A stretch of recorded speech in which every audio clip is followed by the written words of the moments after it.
Welcome everybody back to Two Dudes Views. We're recording. This is the night after the inauguration. So today, President Trump was put in and installed as the 47th president of the United States of America. And so we watched the inauguration today, and age-old tradition. I didn't realize it was the 60th inauguration. If you'll remember, presidents can serve two terms, so the inauguration won't go with the number of presidents we have, as many presidents have served two terms.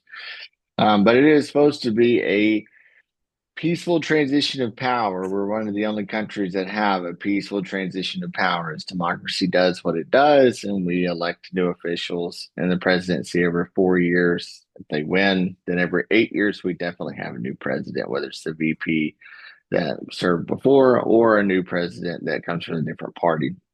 So Matt and I were chatting, and we just kind of want to share some of our views. Again, we normally talk about local politics, but you can't ignore the gravity of a presidential inauguration. This is a new administration.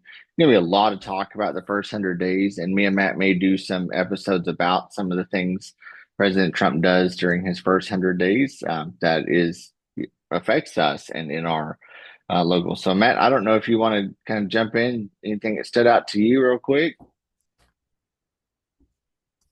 No, so when a president wins re-election, do they have an inauguration? I ought to know this. I feel like that's a stupid question. And Yeah. I only ask that because this is the 60th. 60 times four is roughly 240 and some change. And that's roughly how the country is. So I think even when someone wins re-election, maybe there's an inauguration. Yeah, because I don't think Washington actually became president until like the 80s. So there's about a 10-year gap that we were free, but not under leadership of our actual own government because we were still fighting our wars. So, Yep. Well, and then I think maybe probably the first thing that kind of front right outside the Capitol rotunda, normally outside on the mall. I don't know what the temperature was, but I guess the temperature in the windshield was dangerously low, so they moved it inside.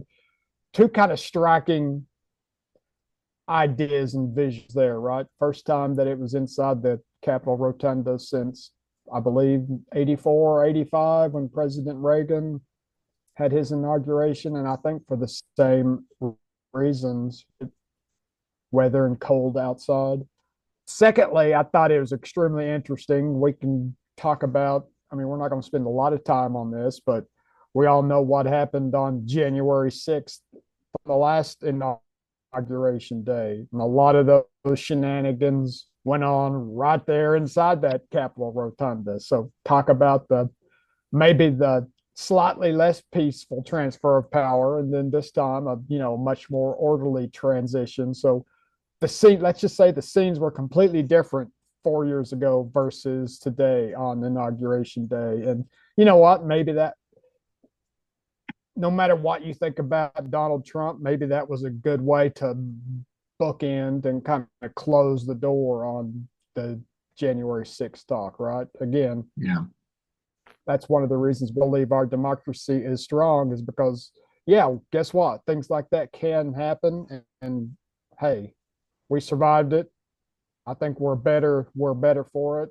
Life and government goes on.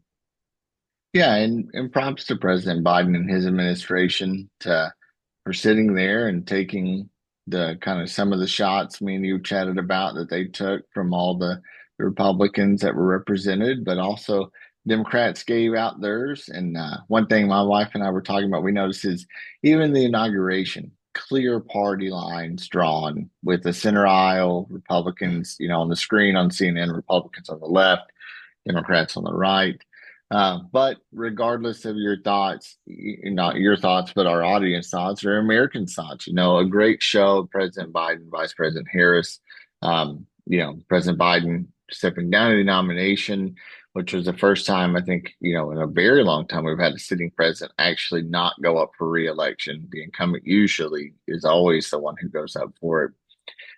Sit there and let Well, the that, transfer of well, power that, happen. and yeah, well, that, and the there was no primary competition, right? Again, we're not debating on whether that should or shouldn't have happened. We're just talking about what are some of the key historical elements in this election, and you hit on one of the big ones that a lot of stuff has happened since then, and you know a lot of people probably don't even remember or think about it, but yeah, we had a sitting president running for president decide to step down.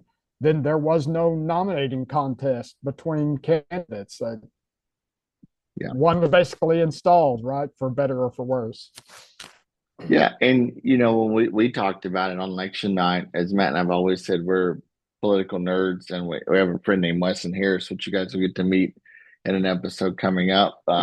We probably blow him up more than he wants to in a group chat, but we were talking about how democracy really was a concern. It was the economy and then democracy were two concerns people had in this election. And,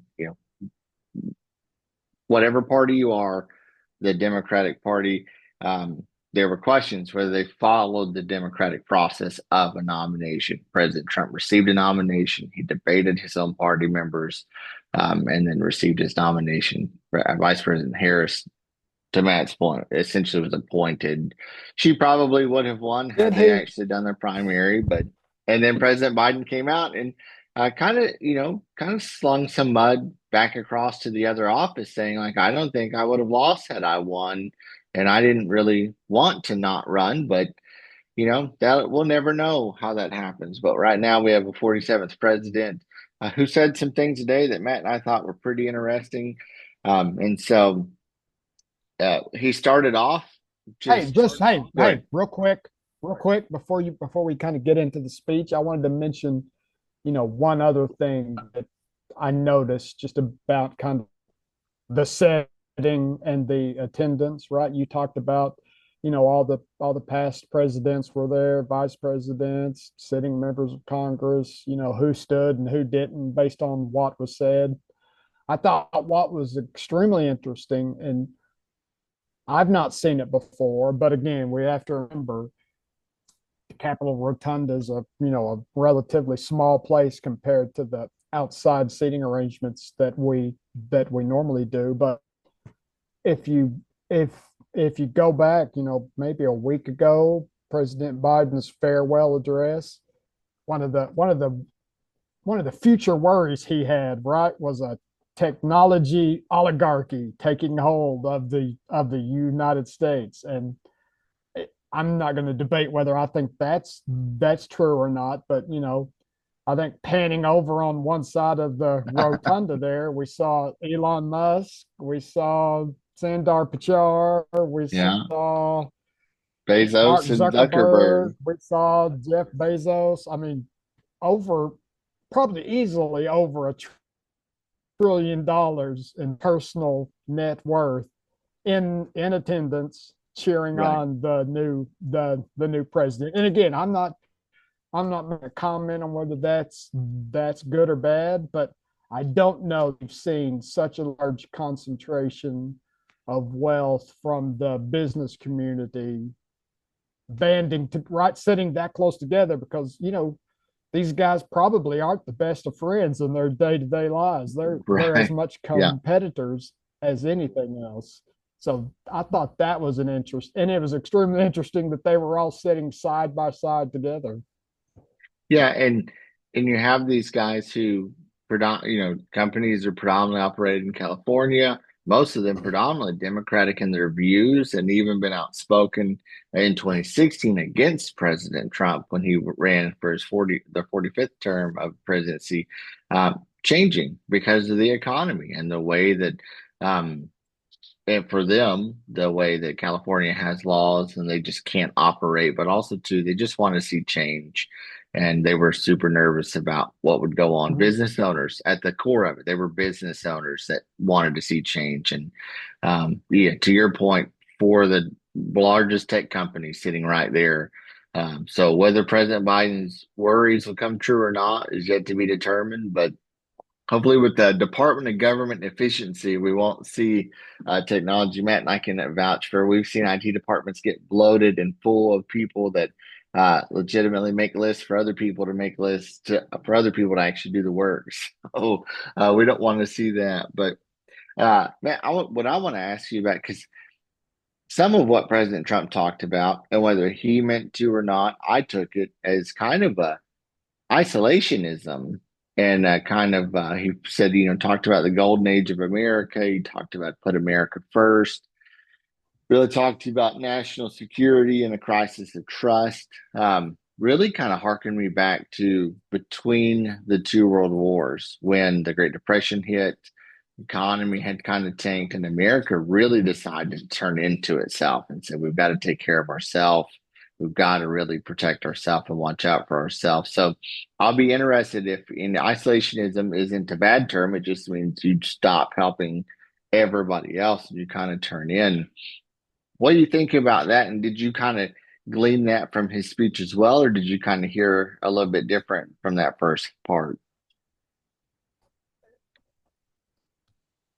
I'm going to say yes and no, right? I think over the probably since Donald Trump ran the first time, right? We've heard that term isolationism, and I think there's a negative connotation there because mainly that's been spoken by a lot of his opponents, right?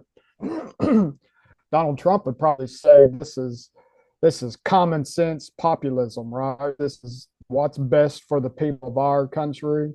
And I would probably think of it in terms of, yeah, it could lead to isolationism if that's the goal. I don't think that in and of itself is the goal. I think the idea is I've identified some weaknesses here in the United States, right? There are a lot of things we can do better as a country, and how and should we be, you know, policing the world both security wise and as if we're not the best of who we are, right? Yeah, Let's let's fix who we are, right? Let's get to be the best that we can be, and then guess what? Our We can go across the world, right? We can do these things everywhere else, but until or unless the the problems that Donald Trump has identified, right? And again, I'm not saying I agree or disagree, but the large win of the popular vote and winning all the swing states clearly says the voting population agree that Donald Trump has identified problems with our own country that need to be fixed before we can and should step out and start trying to fix other countries, right? I mean, you have to fix yeah. yourself before you can fix anyone else, just on a personal basis. Yeah, and I think you're absolutely right. When we think about the presidency as a position, not as a party that gets power, but as a position, the president's job he's the CEO of the largest multi-trillion dollar organization in the world, what most would call a global superpower, largest military, is legitimately to find the hardest problems that no one else can solve, get the brightest minds in his country together and solve those for the American people. And again, whether you like President Trump or not, I think we heard a little bit about we're going to try to do that. We're going to try to accomplish a lot. We're going to try to do a lot. He's only got 4 years.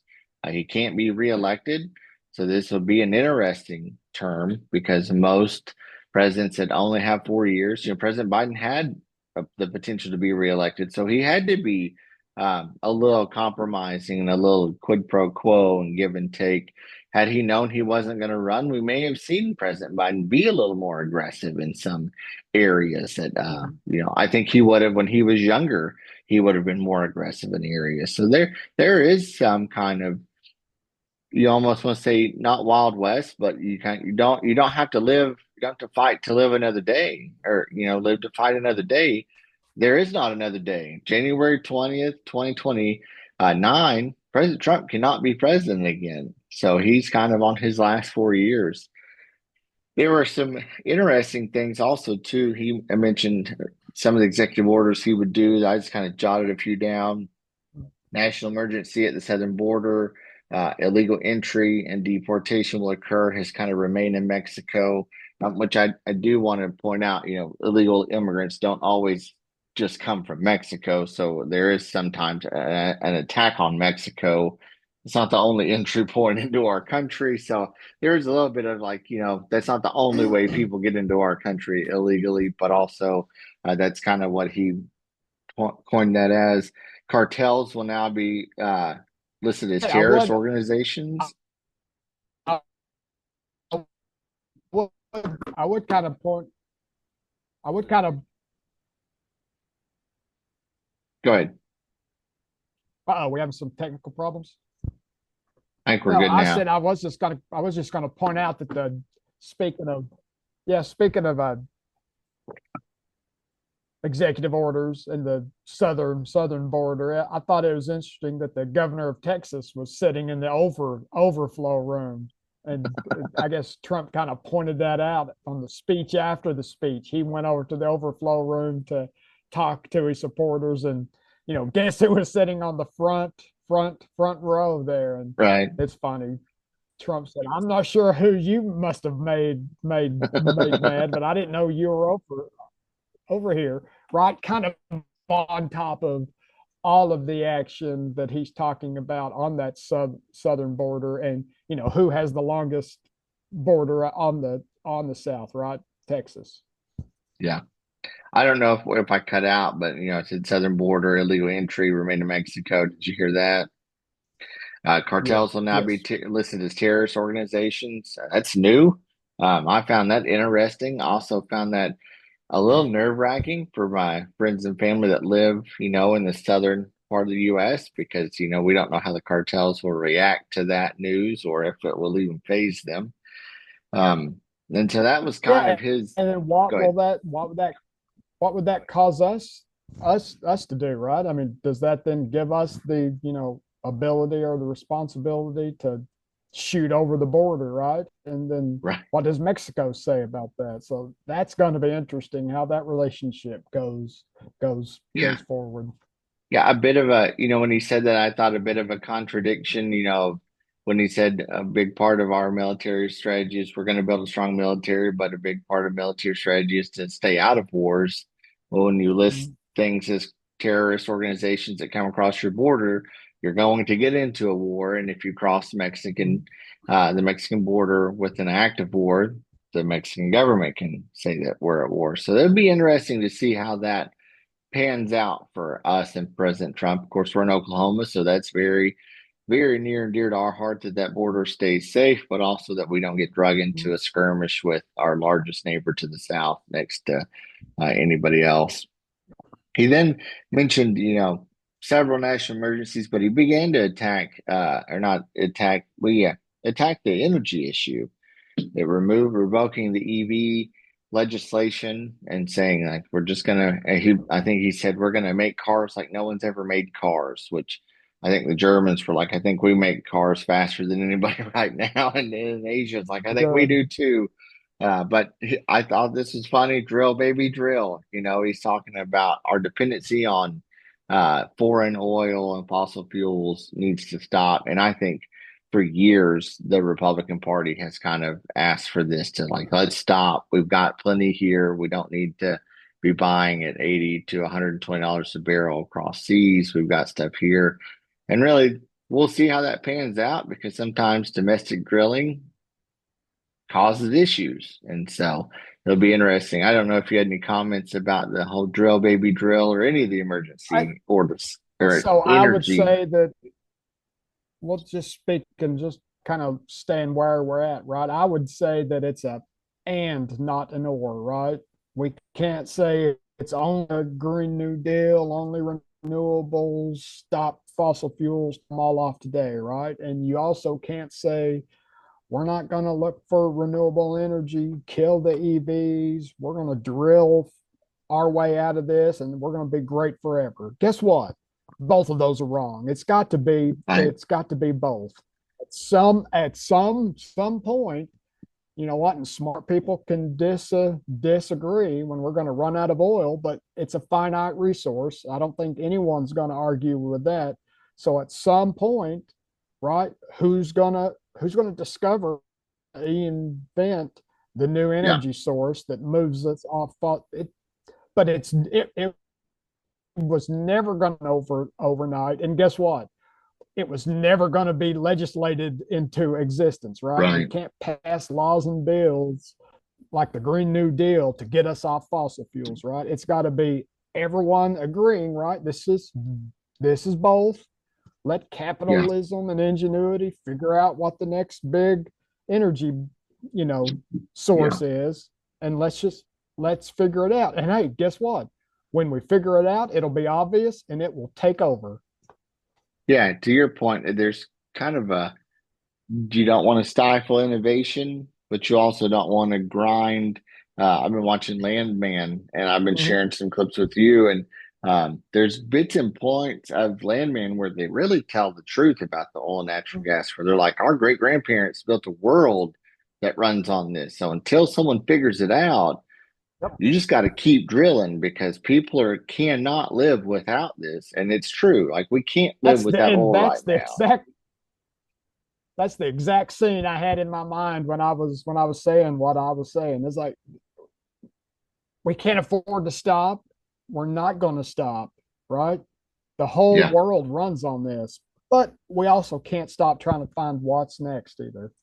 Right. And there's always benefits to major cities, refining, especially them finding alternative routes and, getting down admissions, but not penalizing people or demanding. And I think this is something me and you always both agree on government overreach. They telling us what vehicle to buy makes me want to go buy a 95 Chevy pickup that runs black smoke out of it and run red diesel through it and Yep. pay every ticket that I get pulled over for because again, it's America, and there's a part of me like you can't really tell me what vehicle to buy. So I felt a little bit of government overreach with some of these EV legislative bills going in. So Yep. he also talked about tariffs on and taxes on other countries, and he mentioned this, and I've never heard of this. So this must be a new department of government that he's going to build, which is funny because then he talked about government efficiency, but the External Revenue Service. We're very well of the Internal Revenue Service, who is already demanding payment and will be. And by April 15th, you will owe them and or need an extension. But the External Revenue Service, basically, you owe America money, you got to pay it. And so it'd be interesting to see how that goes. But again, Trump, he actually established tariffs that the Biden administration left in place because they made sense and they made America money. And as we know, tariffs can drive prices up, but they also do bring revenue into the state. So, did you have any comments? I wondered about that when I heard him say that. I was like, I wonder if Matt caught the External Revenue Nope, I did. Service. That was one of my favorite lines in the entire speech because I looked over at Cindy and I was like, I think I can get behind the External Revenue Service. I don't know how much I care about the other one, but that one for sure. Yeah, if the ERS can make enough money that we can get rid of the IRS, I'll keep voting for them and I'll keep uh, waving that flag so I don't have to pay taxes. But it's kind of the Yeah, point and of what he said. So, well, because he wants to drive taxes down internally, right? And yeah, there's only two ways you can do that, right? You've got to lower spending and you've got to increase revenues. And again, whether his plans work or not, he's at least got plans to cut costs and increase revenue so that he can reduce taxes. And just I wanted to make one little point on the tariffs. A lot of folks say, well, we can slap tariffs on all the countries all around the world, but those costs are really only transferred to the US consumer because we're going to pay higher prices for those tariffed goods. And you know what? And maybe that's true, right? If you buy those tariffed goods, because yeah, again, it's our choice, internally as Americans. I don't know the whole list of the goods and countries that were tariffed originally, but I don't know that I've felt a 50% increase in any of the products that I buy that are probably made elsewhere that were impacted by the tariffs. And guess what?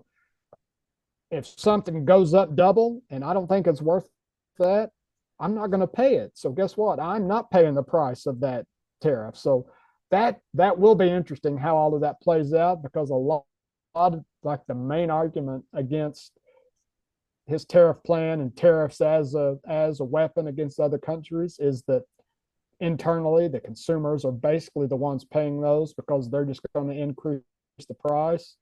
It'll be interesting if one, the prices do go up because of the tariffs, and then two, do people continue to purchase those products, or do they, find an alternative, hopefully that's Yeah. made locally? Yeah.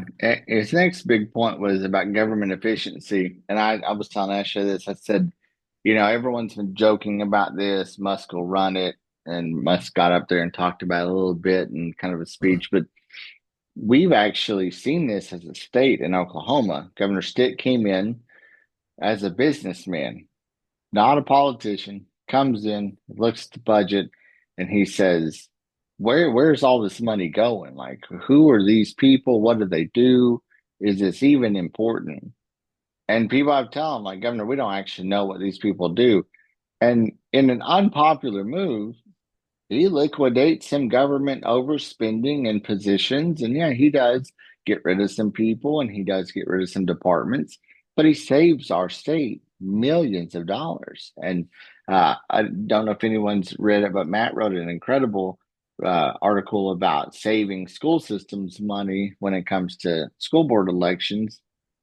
But really, government efficiency, we've seen it in Oklahoma when a leader, when the top leader actually takes a stab at government efficiency, especially when they're a business man or woman, they can make strides in it. So it will be interesting to see. You mentioned those four business leaders along with Trump and Vance to see how they tackle government efficiency and kind of some of the trillions of dollars in debt that'll just come trickling down when we're not paying people six-figure salaries to take a list or debt, off of this desk, put it on this desk because we've created departments for departments for departments. And I think, and correct me if I'm wrong, Matt, but I think even Senator Lankford, who represents us here in Oklahoma, has been calling for this for years. He's been calling for Sure. just gross federal overspending, and he said it's in all these departments that are listed. You got 1,700, and that's a made up number, but 1,700 departments. All of them have 50 employees. They all have salaries that range from this to this number.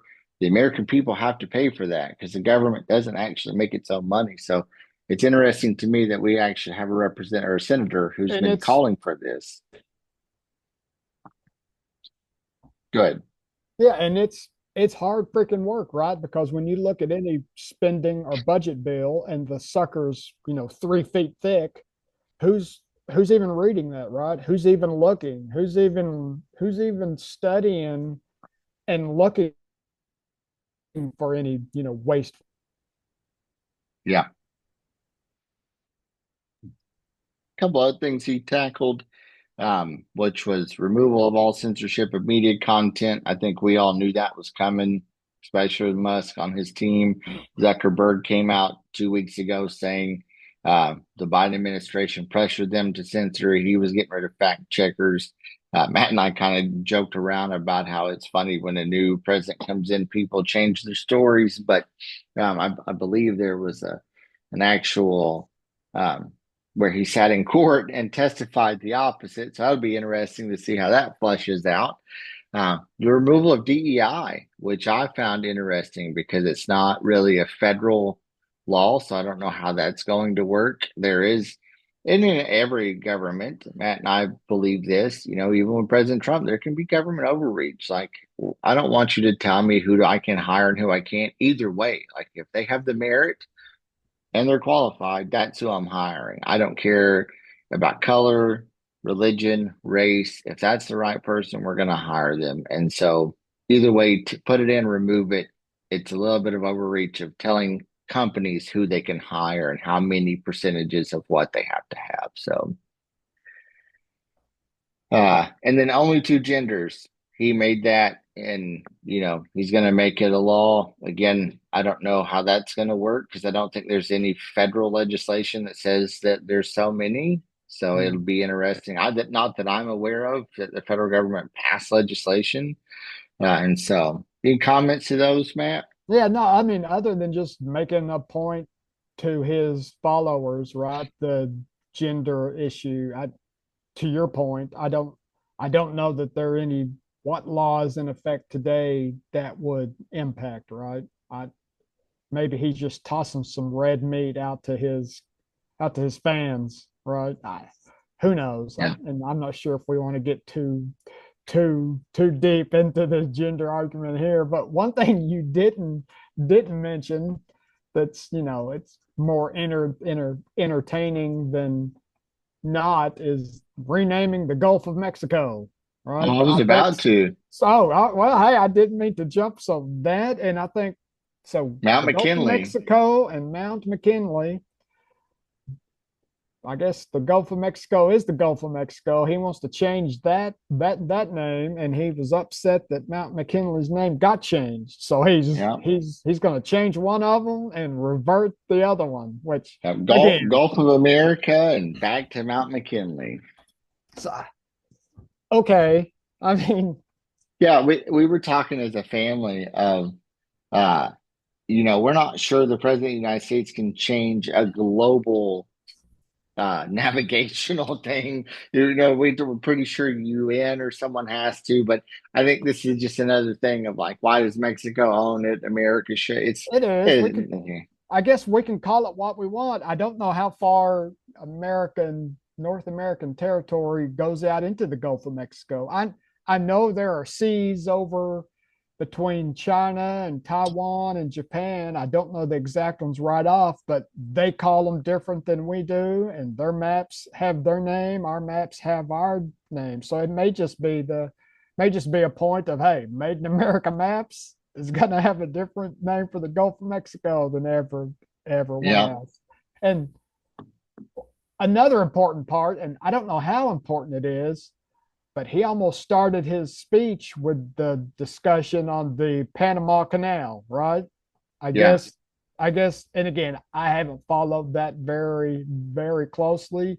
Maybe in the beginning when we turned that over, we were supposed to get cheaper, better transport rates. Maybe that's not happening yeah, now. Again, I'm not well versed on that, but clearly he's upset about it. And probably, I guess the biggest line that again that are going to get most Americans energized over the issue, whether they care about the Panama Canal or not, right, was when he said, we gave the Panama Canal to Panama, and now the Chinese are running it. We didn't yeah, we didn't give it to the Chinese, we gave yeah. it to Panama.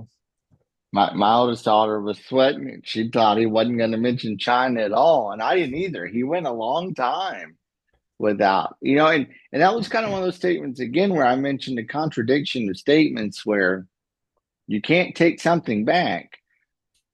There's only two ways a country takes something back or takes control of something. It's either diplomatically, Mm-hmm. and if they tell us no, then the Navy's got to go, and that's an Yep. act of war. So you really can't say we're going to stay out of wars, but then almost threaten to Right. move the Navy down to the Panama Canal and basically take it from Panama. So yeah, I'm with you. I'm neither here nor there. I don't know anything about the Panama Canal. I have friends that live in Panama.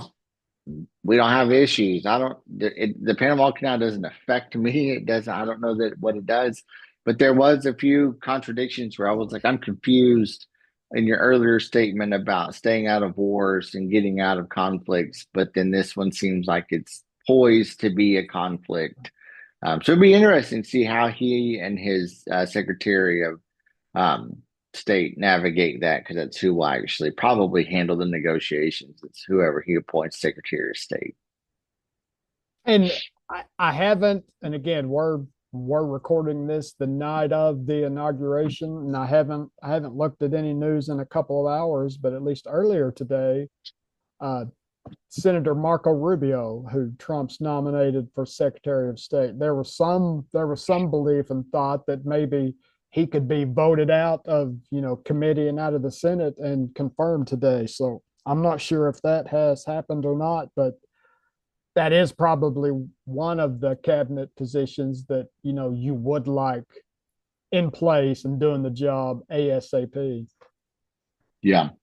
Yeah, and it's odd that the president doesn't already have Secretary of Defense, Secretary of State already in their pocket and confirm ready for confirmation. Yeah, to Matt's point, this will come live Tuesday, the day after inauguration. So this week will pan out of who the confirmation hearings are going to hear, everyone else. So but we just want to jump on here. We normally talk about local politics, but you can't ignore federal politics. You can't ignore inauguration. It's one of our proudest traditions every January 20th, unless it happens on a weekend, then it happens the following Monday, which would be the 21st or 22nd. We transition power in this state either, or in this nation, either to a new president and administration or into the same administration for a second term.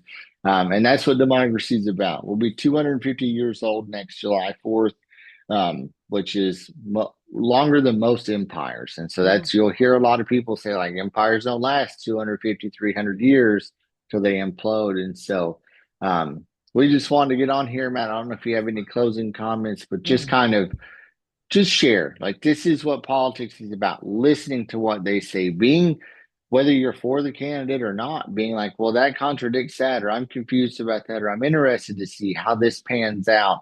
I'm going to follow that because you made a promise, and did you actually follow up with it?